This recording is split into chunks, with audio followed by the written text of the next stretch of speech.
it's gonna fucking rust, right? How do you not know not to do that shit? Do they really have to keep talking about it? Who it's like wife beaters watching for, oh, fuck, ah! Now I get it. Upsy-daisy, sweetheart, here we go. There you go, oh.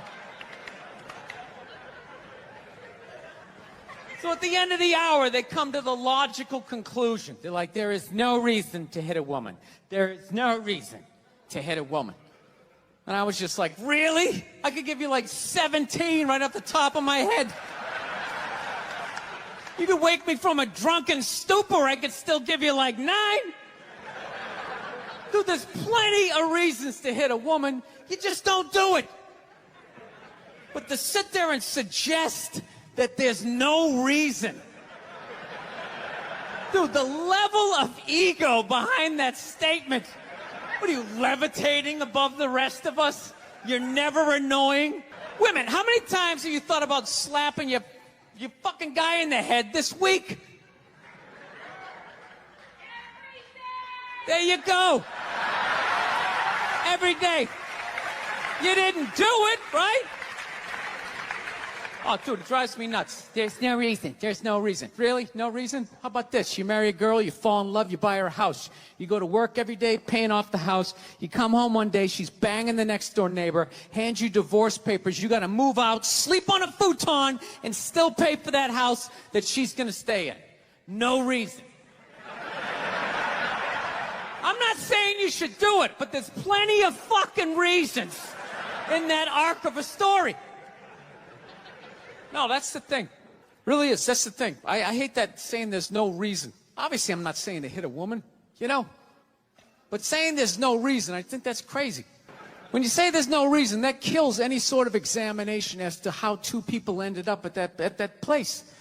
If you say there's no reason, you cut out the build-up, you're just left with the act. How are you going to solve it if you don't figure it out? Look how awkward it is in here right now. I said you shouldn't hit a woman. I'm just saying, how come you can't ask questions? You can only ask questions about what the guy did. You can never ask about the woman. Why is that? Why is that? What is that? What does answer him right mean? What does that mean? Are you the idiot who got up halfway through the special during the bit and you're like walking around like I'm not fucking taping a special here? What's wrong with you? What's wrong with you? Fucking had to ignore all of that, and now you're gonna like yell out? And not only that, yell something that makes no fucking sense whatsoever? Answer him! Answer him! Every fucking special I do, there's always one.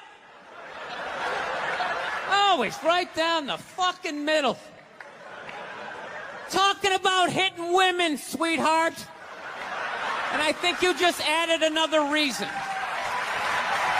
Jesus fucking Christ. You love this. I'm not even in a relationship with her, and she's fucking nagging me.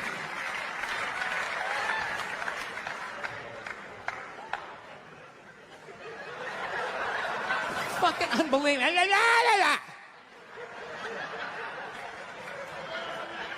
Look. I understand hitting a woman's a bad thing, okay? Well, how come you can't fucking ask questions? I just don't understand. Like, if I get bit by a rattlesnake, wouldn't you guys have some questions? Right? How did it happen? Did you not see it? Were you fucking with it? How did this snake get so mad it almost killed you? Firemen put out a fire. They don't just drive away afterwards. They sift through the debris. How did it start? Here's an oily rag, right? Look, I realize I'm coming off pretty ignorant right about now. I realize that. Let me extend an olive branch then, okay? I realize that there's some animal guys out there, okay? Horrible guys, you know, have a rough day at the factory, come home, tuna casserole, and just start swinging, all right? I'm not trying to say that those people don't exist. I realize they exist. They should be buried underneath the prison, okay? So if I can admit that, ladies, can you at least admit that every ass kicking doesn't just fall out of the fucking sky? Really?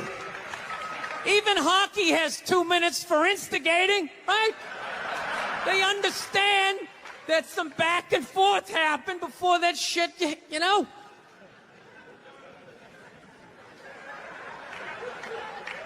You know what it is? It's every case is handled like that Rihanna one, where they just say, the guy's a piece of shit, fuck this guy, blah, blah, blah, send him to jail, and then they never ask anything about that. You know, I'm not saying he should have done it, but I'm just saying. Dude, in your heart of hearts, what do you think was going down before that happened? You think she was just sitting there going, oh my God, Baskin Robbins, you want to get some ice cream? And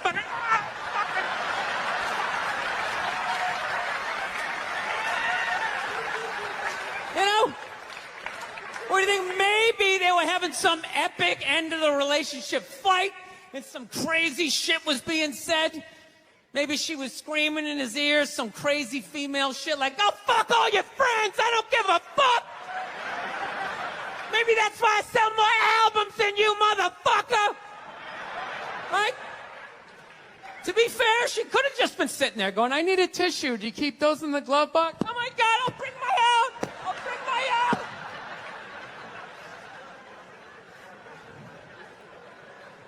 Now fuck that, because you know what it is? They never address how women argue, which I think is a core of a lot of that shit. You know? And I gotta tell you something, man. Like, I never knew how women argued. But after 20 years of losing every significant battle in a relationship, I finally figured out how they argued. I'm gonna tell you something. I'm starting to turn this franchise around. I have begun a winning tradition. This is how they argue, as far as I can tell. All right? If they're right, they argue the point. And they stay on point and make sure you stay on point until you're down on your knees, apologizing, begging for forgiveness. All right? No problem with that. Totally respect it. But here's the thing. If they're wrong, they go rogue. They go off-road. They start thinking of shit you're sensitive about. Maybe you don't get along with your dad. And in their head, they just start concocting this evil statement. Totally designed, this desperate Hail Mary attempt to make you so fucking mad, you just call him a cunt. That's what it is. And cunt trumps all the bullshit they did to start the argument. Now it's not about that. Well, that's no reason to call me a cunt. And then that's it. You're in this room now, right? And they won't hook up with you for a couple of days. Who cares? Who cares? You rub one out. Rub one out like a man. It's the champagne of victory.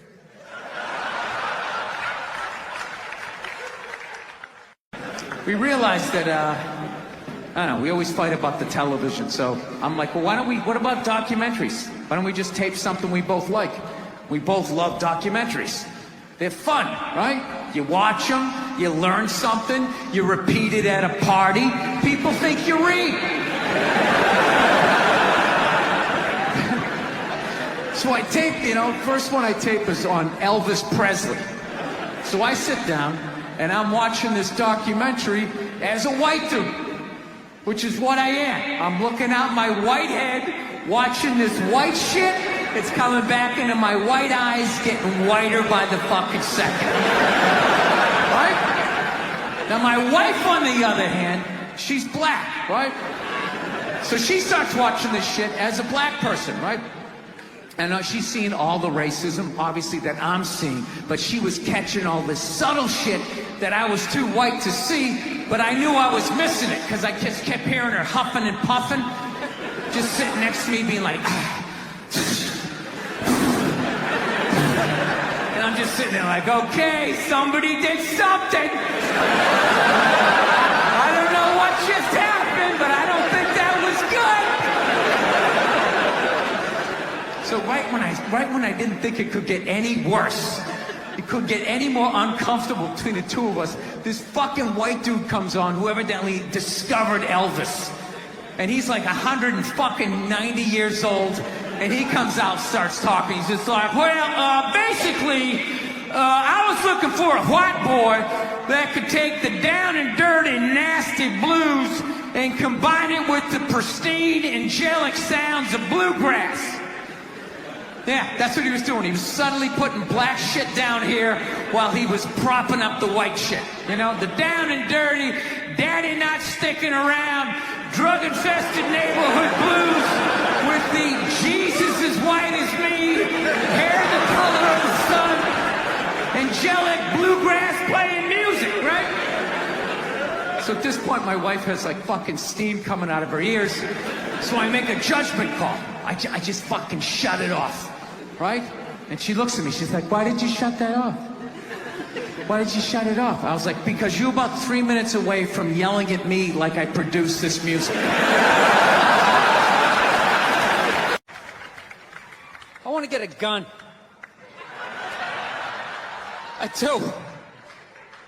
I really do. I never had that feeling before till I moved out to Los Angeles.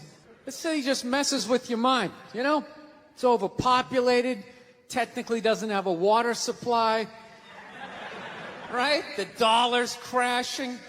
Shit keeps you up at night. You're just thinking, what am I gonna do when the zombies come? Right? Start reading up on shit. Get some powdered food. Plant some zucchini. Get a windmill. Right? And that's all well and good, but if you don't know how to fight, all you're doing is gathering supplies for the toughest guy in the block. Right? Just thinking about that. What am I gonna do? Some dude turns me upside down, starts shaking the gold coins out of my pockets. I gotta get a gun. So I'm on the road, right? I'm in Reno. Great gun town. So I go down to their little gun store, right? Come walking in, there's some redneck there. I'm like, hey man, I want to get a gun. He's like, I hear you. What you looking for? What you want? Mossberg, over under, 357 Magnum, right? Starts rattling off all this gibberish, right? I don't know shit. I'm trying to play it off. I feel like a bitch because I don't know anything about guns. So it's like, what do I do here? Hell, I'm going to go with honesty. I go, look, dude, I don't know anything about guns. They terrify me, but I'm worried about the zombies. All right? Dude's just like, you need a shotgun. You need a shotgun, man. It's got a good spread. It's easy to load, doesn't have a lot of working parts, got a good spread. He kept saying that. It's got a good spread.